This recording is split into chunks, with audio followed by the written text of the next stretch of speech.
Hello student, তোমাদের এখন routine অনুযায়ী রাষ্ট্রবিজ্ঞানের ক্লাস আছে।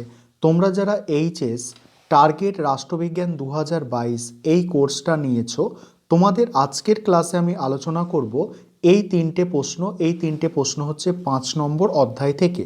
তোমাদের বলেছি যে 5 নম্বর অধ্যায় থেকে এই তিনটে প্রশ্ন তোমাদের কিন্তু করলে কমপ্লিট হয়ে যাবে। ঠিক আছে, অর্থাৎ এই 5 নম্বর অধ্যায় থেকে এই তিনটে প্রশ্ন করলে তোমরা অতি অবশ্যই একটা প্রশ্ন কমন পাবে। প্রথম প্রশ্ন কি, উদারনীতিবাদ কাকে বলে, এর বৈশিষ্ট্য। তারপরের প্রশ্ন, মার্ক্সের রাষ্ট্রতত্ত্বটি আলোচনা করো। পরের প্রশ্ন, গান্ধীজির রাজনৈতিক দর্শনের মূল সূত্রগুলি লেখো। ঠিক আছে, আরেকটা কথা এখানে বলে রাখি যে যারা চাইছো এখনও তোমরা অ্যাডমিশান নিতে, ঠিক আছে, তোমরা তাহলে অ্যাডমিশান নিতে পারো। এই নম্বরটায় হোয়াটসঅ্যাপ করে যোগাযোগ করে অ্যাডমিশান নিতে পারো, ভর্তি চলছে। আর এখানে কোর্স ফি, এই এইচএস টার্গেট রাষ্ট্রবিজ্ঞান 2022, এখানে টোটাল কোর্স ফি হচ্ছে 500 টাকা। আর এখানে তুমি যখন অ্যাডমিশান নেবে তোমাকে 300 টাকা পেমেন্ট করতে হবে। এটা ফেব্রুয়ারি মাস পর্যন্ত কোর্সটা চলবে, অর্থাৎ জানুয়ারি ফেব্রুয়ারি 2 মাসে তোমাদের সিলেবাসটা কমপ্লিট করানো হবে। তুমি অ্যাডমিশান নিলে তোমাকে এখন 300 টাকা পেমেন্ট করতে হবে, বাকি 200 টাকা ফেব্রুয়ারি মাসের 3-4 তারিখের মধ্যে পেমেন্ট করতে হবে। তোমাদের ক্লাসটা জানুয়ারি ফেব্রুয়ারি এই দুটো মাস নিয়ে কমপ্লিট করানো হবে। তাই ইচ্ছুক ছাত্রছাত্রী যারা আছো, অ্যাডমিশান নিতে চাইছো, তোমরা অ্যাডমিশান নিয়ে নিতে পারো। ঠিক আছে, তোমাদের 2 তারিখ থেকে ক্লাস স্টার্ট হয়েছে, রেকর্ডেড ক্লাস। তোমরা বাকি ক্লাস যেগুলো হয়ে গেছে সেই ক্লাসগুলোর পিডিএফ এবং ভিডিও ক্লাস তোমরা কিন্তু পেয়ে যাবে সেক্ষেত্রে। ঠিক আছে, চলো আজকে ক্লাসটা স্টার্ট করছি। প্রথমে যে প্রশ্নটা আলোচনা করছি, দেখো ভালো করে মনোযোগ সহকারে কিন্তু তোমাদের শুনতে হবে এবং তোমাদের বুঝতে হবে। দেখো প্রথমের প্রশ্নটা, গান্ধীজির রাজনৈতিক চিন্তাভাবনা বা মতবাদ ব্যাখ্যা করো। এই প্রশ্নটাকে ঘুরিয়ে এইভাবেও আসতে পারে, গান্ধীজির রাজনৈতিক দর্শনের মূল সূত্রগুলি বা বৈশিষ্ট্যগুলি আলোচনা করো। দেখো তোমাদের প্রথমে ভূমিকা টাইপের একটা লিখতে হবে। এখানে তোমরা কি লিখবে দেখো, বলছে প্লেটো, অ্যারিস্টটল, হেগেল প্রমুখের মতো গান্ধীজি প্রচলিত অর্থে রাষ্ট্রদার্শনিক ছিলেন না। অর্থাৎ এই প্লেটো, অ্যারিস্টটল, হেগেল এরা যেরকম রাষ্ট্রদার্শনিক ছিল, গান্ধীজি কিন্তু এরকম রাষ্ট্রদার্শনিক ছিলেন না। কোনো সুনির্দিষ্ট ও সুসংবদ্ধ রাজনৈতিক তত্ত্ব বা দর্শন তিনি গড়ে তোলেননি। গান্ধীজি নিজেই বলেছেন, গান্ধীবাদ বলে কিছু নেই। নতুন কোনো মতবাদের স্রষ্টা হিসাবে আমি কিছু দাবি করি না। নতুন কিছু মতবাদের স্রষ্টা মানে নতুন কিছু তিনি মতবাদের মানে প্রতিষ্ঠাতা বলেননি নিজেকে। ঠিক আছে, পরবর্তী সময়ে গান্ধীজির অনুগামী ও অনুরাগীরা, অনুগামী মানে তার পথ মানে পথ যে যারা অনুসরণ করত, অর্থাৎ গান্ধীবাদকে যারা ফলো করত, এবং অনুরাগী মানে গান্ধীকে যারা ভালোবাসত, বলছে তার মতামত ও বক্তব্য সংকলন করে গান্ধীবাদ নামে একটি রাজনৈতিক দর্শন প্রচার করেছে। তাহলে তোমরা এই যে ভূমিকাটা বললাম, এখানের মধ্যে কি বুঝতে পারলে যে গান্ধীজি কিন্তু নিজে কোনো মতবাদ গান্ধীবাদ বলে প্রচার করেননি, এবং তিনি কোনো খুব ভালো রাষ্ট্রবিজ্ঞানীও ছিলেন না। তার যেসব মতাদর্শগুলো, রাষ্ট্র সম্পর্কে যেসব ধ্যান ধারণাগুলো পরবর্তীকালে তার অনুগামী এবং অনুরাগীরা সংকলন করেছেন। তারপরে কি বলা হচ্ছে দেখো, গান্ধীজির রাজনৈতিক দর্শনের মূল সূত্র বা বৈশিষ্ট্য। 1 নম্বর বৈশিষ্ট্য বা সূত্র বলতে পারো সত্য, ন্যায় ও অহিংসা। এখানে কি বলা হচ্ছে, যে সকল মহান আদর্শকে প্রতিষ্ঠা করার জন্য গান্ধীজি আমরণ চেষ্টা করে গেছেন সেগুলি হলো সত্য, ন্যায় ও অহিংসা। এখানে উল্লেখ করা প্রয়োজন, গান্ধীজির মতে অহিংসা কিন্তু কাপুরুষতা নয়। অহিংসা করা মানে কাপুরুষতা নয়, কিন্তু অহিংসা হলো বীরের পথ। সাহসী ব্যক্তিরাই কেবল অহিংসার পথে চলতে পারে। সাহসী ব্যক্তিরাই কিন্তু কেবল অহিংসার পথে চলতে পারে। তারপরে কি বলছে, অহিংসার পথে শত্রুকে অধর্মের কাজ থেকে বিরত করতে গেলে সাহসী হতে হবে। তিনি রাজনৈতিক ক্ষেত্রেও এই নীতি প্রয়োগ করেছেন। রাজনৈতিক ক্ষেত্রেও কি এই নীতি প্রয়োগ করেছেন। তারপরে দেখো পরে কি বলা হচ্ছে, যে পরের পয়েন্ট হচ্ছে, দেখো পরের পয়েন্ট কি বলা হচ্ছে, রাষ্ট্র ক্ষতিকারক প্রতিষ্ঠান। গান্ধীজি বলছেন কি রাষ্ট্র ক্ষতিকারক প্রতিষ্ঠান। এখানে কি বলা হচ্ছে দেখো, গান্ধীজি রাষ্ট্রকে ক্ষতিকারক প্রতিষ্ঠান বলে মনে করেন, কারণ তার কাছে রাষ্ট্রের মূল ভিত্তি হলো হিংসা ও বল প্রয়োগ। এই বল প্রয়োগের মাধ্যমে এক শ্রেণী অন্য শ্রেণীকে কি করে, শোষণ করে। এক শ্রেণী অন্য শ্রেণীকে শোষণ করে। এই শোষণ বন্ধ হওয়ার জন্য রাষ্ট্রের ক্ষমতা সীমিত হওয়া উচিত। রাষ্ট্রের ক্ষমতা কি সীমিত হওয়া উচিত। তারপরের পয়েন্ট কি বলা হচ্ছে, ক্ষমতার বিকেন্দ্রীকরণ। অর্থাৎ ক্ষমতাটাকে তো তিনি একটা জায়গায় কেন্দ্রে ধরে রাখবে এরকম নয়, তিনি গ্রাম স্তর পর্যন্ত যে ক্ষমতাটাকে ছড়িয়ে দিতে চেয়েছেন। অর্থাৎ এই যে গ্রাম পঞ্চায়েত এখন তোমরা দেখছো না, এটা কিন্তু গান্ধীজি আগে বলেছেন। দেখো এখানে কি বলা হচ্ছে, গান্ধীজি রাষ্ট্রের ক্ষমতার বিকেন্দ্রীকরণে বিশ্বাসী। বিকেন্দ্রীকরণে বিশ্বাসী। সব ক্ষমতা রাষ্ট্রের হাতে থাকলে সে স্বৈরাচারী হবে। তাই সব ক্ষমতা রাষ্ট্রের হাতে না রেখে বিভিন্ন সংগঠনের মধ্যে ভাগ করে দেওয়া উচিত।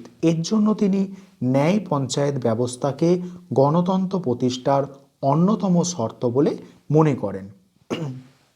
তারপরে পয়েন্ট কি আছে দেখো, ওছি ব্যবস্থা। এটা একটু বুঝে নাও, ওছিটা কি জিনিস। গান্ধীজির রাষ্ট্রচিন্তায় ওছি ব্যবস্থা একটি গুরুত্বপূর্ণ স্থান অধিকার করেছে। ওছি শব্দের অর্থ হলো অপরের সম্পত্তির দায়ভার গ্রহণ করা। উপনিষদের বাণী অনুসারে গান্ধীজি বলেছেন, ব্যক্তি তার সম্পদ ঈশ্বরের কাছে সমর্পণ করবে। ঈশ্বর সেই সম্পত্তির দায়ভার ব্যক্তির হাতে তুলে দেবেন। সেখানে শর্ত হলো ব্যক্তি ঈশ্বরের ওছি হিসাবে সেই সম্পত্তি সমাজের কল্যাণে ব্যবহার করবে। তাহলে কি সেখানে শর্ত হচ্ছে কি, ব্যক্তি ঈশ্বরের ওছি হিসাবে সেই সম্পত্তি সমাজের কল্যাণে ব্যবহার করবে। তারপরে দেখো পরের পয়েন্ট কি বলা হচ্ছে, সত্যাগ্রহ। খুব ইম্পর্টেন্ট পয়েন্ট গান্ধীজির। ঠিক আছে, গান্ধীজির জীবন দর্শনের অন্যতম মন্ত্র হলো কি সত্যাগ্রহ। আক্ষরিক অর্থে সত্যাগ্রহ বলতে বোঝায় সত্যের প্রতি আগ্রহ।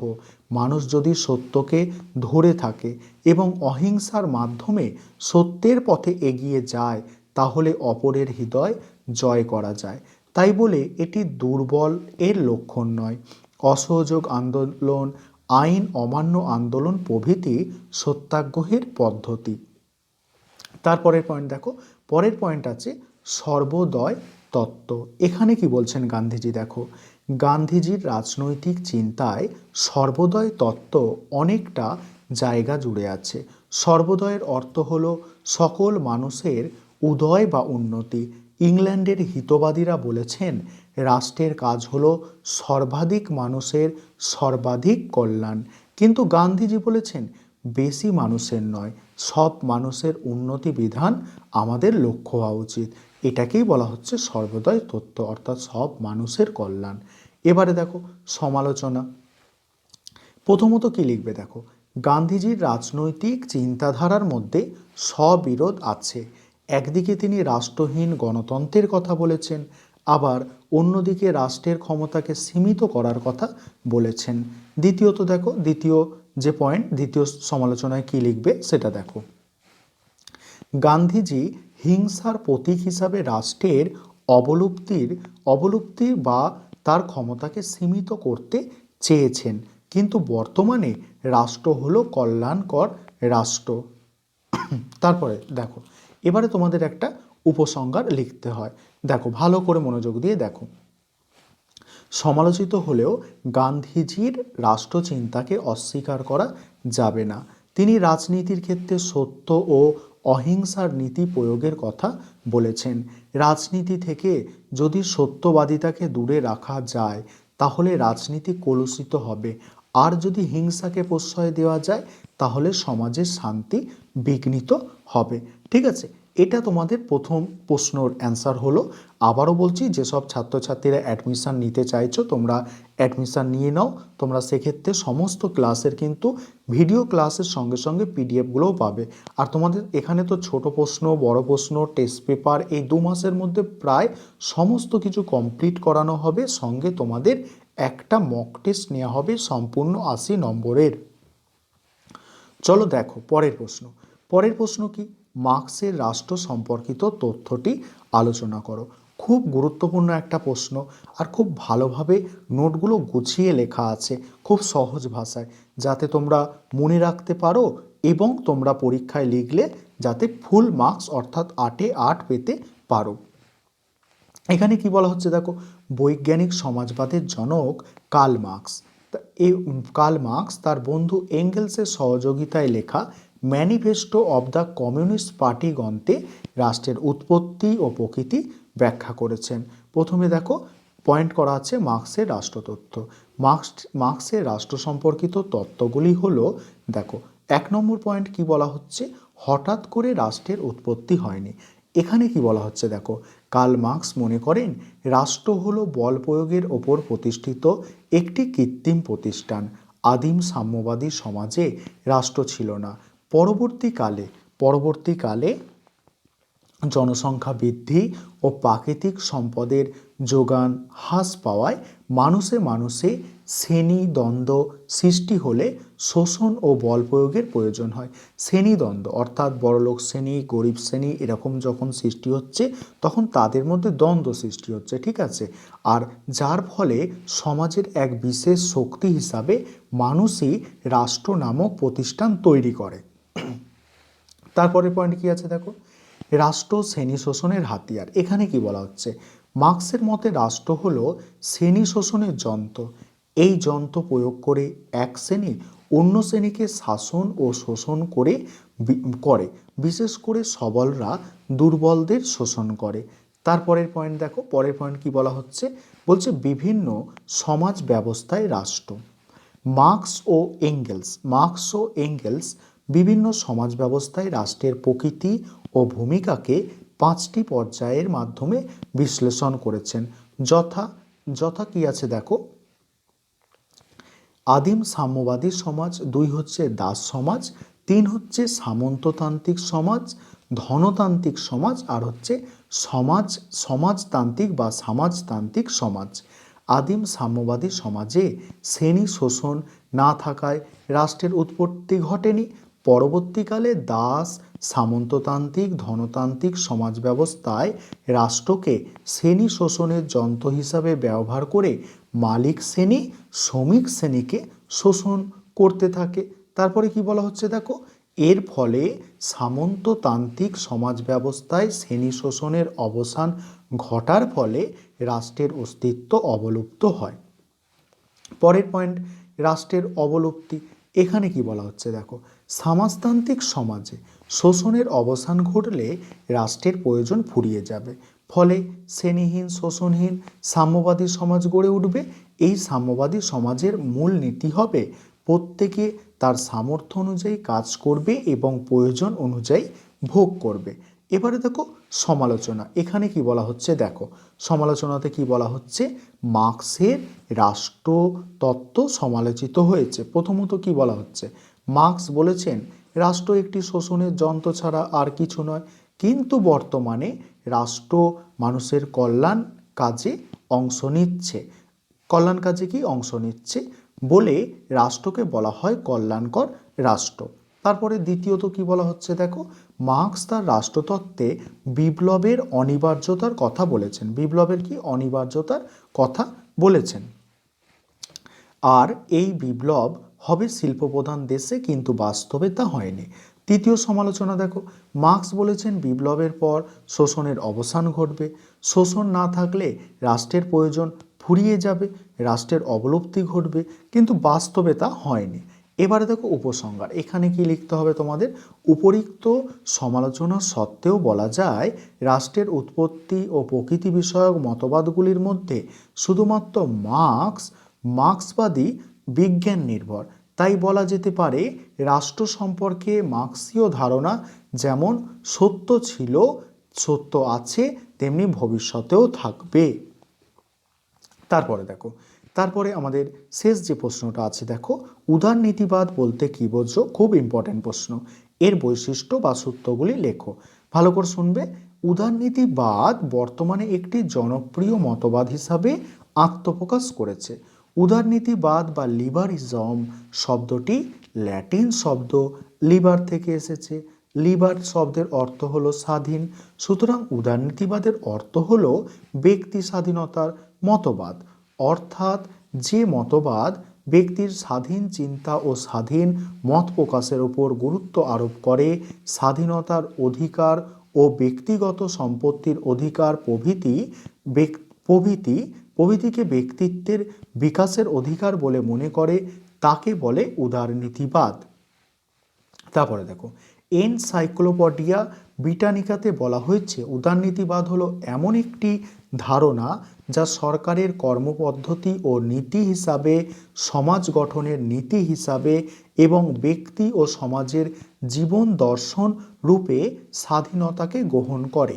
তারপরে কি বলা হচ্ছে দেখো, জন স্টুয়ার্ট মিল তার অন লিবার্টি গ্রন্থে বলেছেন, মানুষ তার নিজের ওপর, তার দেহ ও মনের ওপর সম্পূর্ণ স্বাধীন। উদারনীতিবাদের মূল সূত্র হলো ব্যক্তি স্বাধীনতা। এবারে পয়েন্ট দেখো, পয়েন্ট করবে তোমরা, উদারনীতিবাদের মূল নীতি বা বৈশিষ্ট্য ব্র্যাকেটে তোমরা সূত্রগুলি বলে লিখে দেবে। এবার এখানে দেখো কি বলা হচ্ছে, যে উদারনীতিবাদকে দুভাগে ভাগ করা যায়, একটি হচ্ছে সনাতন উদারনীতিবাদ, অপরটি হচ্ছে আধুনিক উদারনীতিবাদ। তারপরে দেখো, এই উভয়ের সমন্বয়ে উদারনীতিবাদের নিম্নলিখিত বৈশিষ্ট্য বা সূত্রগুলি দেখতে পাওয়া যায়। এক হচ্ছে ব্যক্তি স্বাধীনতা। এখানে কি বলা হচ্ছে দেখো, উদারনীতিবাদ ব্যক্তির স্বাধীনতার ওপরে সবথেকে বেশি গুরুত্ব আরোপ করে। তারা স্বাধীনতার ওপর কোনো নিয়ন্ত্রণের পক্ষপাতী নন, কারণ তারা মনে করেন নিয়ন্ত্রণ থাকলে ব্যক্তির বিকাশ হবে না। তারপরের পয়েন্ট দেখো, ব্যক্তিগত সম্পত্তি।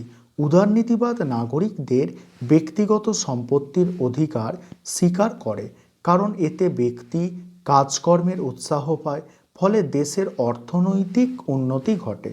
তবে আধুনিক উদারনীতিবাদ সম্পত্তির অধিকারের ওপর কিছুটা রাষ্ট্রীয় নিয়ন্ত্রণের পক্ষপাতী। এবারে বলছে দেখো, রাজনৈতিক সাম্য। এখানে কি বলা হচ্ছে দেখো, আধুনিক উদারনৈতিক মতবাদে রাজনৈতিক ক্ষেত্রে সাম্য প্রতিষ্ঠার ওপর গুরুত্ব দেওয়া হয়। কি বললাম, আধুনিক উদারনৈতিক মতবাদে রাজনৈতিক ক্ষেত্রে সাম্য প্রতিষ্ঠার ওপর গুরুত্ব দেওয়া হয়।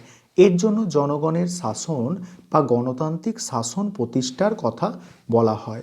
জনগণের শাসন বলতে এখানে সংখ্যাগরিষ্ঠের শাসনকে বোঝায়। যেমন এখন ভোট দিয়ে আমরা সরকার নির্বাচন করি, ঠিক সেটাই বলছে রাজনৈতিক সাম্য, অর্থাৎ যে কেউ, একটা সাধারণ মানুষ পর্যন্ত যদি ভোটে জেতে তিনি মুখ্যমন্ত্রী বা প্রধানমন্ত্রী বা রাষ্ট্রপতিও হতে পারেন। পরের পয়েন্ট দেখো, নিরপেক্ষ আদালত। উদারনীতিবাদ ন্যায় বিচারের জন্য একটি নিরপেক্ষ আদালতের পক্ষপাতী। এই আদালত একদিকে নাগরিকদের মৌলিক অধিকারের রক্ষা করে, অন্যদিকে সংবিধান ব্যাখ্যা করে। তারপরের পয়েন্ট কি বলা হচ্ছে দেখো, তারপরের পয়েন্ট বলা হচ্ছে বহুদলীয় ব্যবস্থা, অর্থাৎ অনেকগুলো পলিটিক্যাল পার্টি থাকবে, আমাদের এখানেও আছে। ঠিক আছে, উদারনীতিবাদীরা গণতন্ত্রে একাধিক দল রাখার পক্ষপাতী। একাধিক দল থাকলে জনগণ স্বাধীনভাবে প্রতিনিধি নির্বাচন করতে পারবে। এখানে বিরোধী দল থাকে বলে তারা সরকারের সমালোচনা করে, ফলে সরকার স্বৈরাচারী হতে পারে না। তারপরে কি বলা হচ্ছে দেখো, শান্তিপূর্ণভাবে সরকার পরিবর্তন। উদারনৈতিক গণতন্ত্রে সমর্থকগণ বৈপ্লবিক ও হিংসাত্মক পদ্ধতিতে পরিবর্তন চান না, তারা শান্তিপূর্ণভাবে নির্বাচনের মাধ্যমে সরকারের পরিবর্তনে বিশ্বাসী। তারপরে দেখো, তারপরে কি বলা হচ্ছে, প্রাপ্তবয়স্কের ভোটাধিকার। উদারনৈতিক গণতন্ত্রে সার্বিক প্রাপ্তবয়স্কের ভোটাধিকারের ওপর গুরুত্ব আরোপ করা হয়। জাতি, ধর্ম, নারী, পুরুষ, ধনী দরিদ্র নির্বিশেষে সবাই এখানে স্বাধীনভাবে ভোট দিতে পারে।